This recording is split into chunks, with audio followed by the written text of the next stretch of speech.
gi Roda Odhiambo.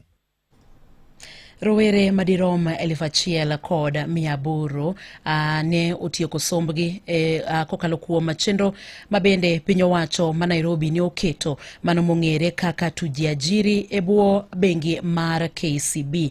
En chenro mabende ne oketi mar chiwo tiegruok ne rowere pacho kae kaka yo mar siro rowere kanyakla kod loso thuolo mag tije e boma ma Nairobi. Magino wachi kod jatenda migao mar wechego mag rowere kabene no chopo e nyasi mar sidayanga tije ne rowere e gwengego mag Nairobi.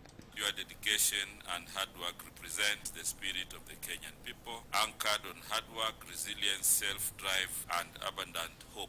I want to acknowledge KCB and KCB Foundation, Mastercard Foundation, for playing a very active role in driving youth progress in this country. Your partnership with Mastercard is a testimony to the power of collaboration in harnessing the youthful potential that resides across the country. We recognize the role of education in transforming our socio-economic development and the need to enhance vocational training to unlock the maximum potential of our human resource capacity.